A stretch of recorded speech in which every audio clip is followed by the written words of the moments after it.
And that's such an important point when you're talking about the working out, because a lot of people, when they think about working out, they think of it as being a physical thing. Right. No. I did it for mental. Yeah. People always say, my God, like, no, don't look at it like, I didn't care about losing weight. I didn't care about being the fastest person. I wasn't making the Olympics. I wasn't going to pros. I could barely read and write when I was in a junior in high school. I wasn't going anywhere. I saw working out as a way for me to build calluses on my mind. I had to callous over the victim's mentality. So I watched these movies. I talked about Rocky last time I was on here. I always equated training to mental toughening. Like, it always looked brutal. People waking up early and doing all these things, and it looked horrible. I was like, wow, man, I got to start doing that. Not to get better, bigger, and stronger, but that is what's going to build me. That looks uncomfortable. That looks brutal. And getting up early, I don't want to do that. So I made this long list of things that I don't want to do. And through that, I found myself. I started, I'm like, you guys aren't doing this shit in high school. You guys aren't getting up at 5 o'clock in the morning, running over here in this golf course. So I started seeing myself very differently than the average human being. I was like, hang on a second. I have something they don't have. And that's when I started to develop these things through working out. It was this great, never-ending work ethic. And through work ethic, I developed self-esteem. Now, is this something that you learned? Is this something you learned yourself from exercise yourself? Or is this something you had read or heard about? Like, what made you equate doing this and doing these difficult things physically to mental toughness, to being, this is the discipline that you need in order to get your life out of the situation you're in? So I never read anything. I could barely read, so right. I wasn't reading back then. I watched a lot of movies, and I was really big into visualization. And I always equated working out to struggle. And I struggled my whole life, but I ran from it. So I started realizing, man, I got to start facing the struggle, and I got to be mentally strong for the struggle. So that's where I started coming up with, I'm training for life. Mentally, I'm training for life. I'm not training for, to lift 400 pounds. And I found out on my own pretty much, is that through discipline, through self-discipline, through repetition, through tons of repetition of the same thing that you don't want to do, and that's the key thing. Through repetition of things you don't want to do, you develop mental, like an armor for your mind. You start to armor your mind, because your mind's like, okay, we suffer every day. That's what we do.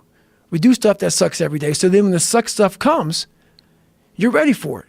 And that's how I started coming up. I just started being very uncomfortable, and now it's like just a way of life. It's a crazy thing to figure out, though. It's like that you figured it out, and you didn't just figure it out, you embraced it. Like when you were talking about your senior year of high school, when you're talking about your mirror being your accountability mirror, like you had a radical shift. Mm-hmm. Like you just decided to not be a fucking loser, right, and to start tightening up and start holding yourself accountable and get ready for things. So I had this my whole life. I mean, I don't know if people believe in God or what. I don't care what you believe in. There's been this unrelenting voice in my head. We all have this voice. It's the right or wrong voice. And a lot of times that voice guides us into comfort. And my voice guided me into comfort a lot. But I had this other voice I heard my whole life saying, hey, motherfucker, what are you doing? No, man, we got to go over here. We got to go over here to that rock pile over in the fucking corner where nobody's at. That's where victory's at. We're over there in that corner. So this voice was giving me all these answers. I wasn't a real smart kid growing up, but I had this crazy voice in my head saying, over there is where the fucking answers are. And I didn't want to listen to it because over there was pain. Over there was me looking in the mirror. Over there was me being accountable for all these things I went through my life. Even though people put them on me, it's now mine to own. And I didn't want to go over there by myself, but I had to. And this voice was guiding me there. It's God, whatever you want to call it. But that's what it was in me. Do you think that's just what when you separate yourself from your ego and what your insecurities and all if you were giving yourself advice, you would say that's what the thing is to do. So do you think that's what it was, like your subconscious, or you stripped away from all the bullshit when you couldn't lie to yourself because it's a voice in your head? That's exactly it. It's exactly it. Because it knew. It knew. I was a character. I was trying to find myself through a character. I was making different hairstyles and sagging my pants, and I was off. Man. I was a clown. I was a clown, and I was like, this is not where you're supposed to be in life, man. And it's ugly when you look in that dirty mirror, and you're trying to do a new hairstyle to go to school. You know, I had a hairstyle one time where I shaved the top of my head. You know how old men had the hair like leaving their head? Yeah. Yeah. So I went to school with hair on the side of my head and in my back, and I shaved the whole top of my head. I went to school like that, you know. And then I had like. What did the kids say? I don't remember what they said, but I was just a funny dude. You know, so that was my thing.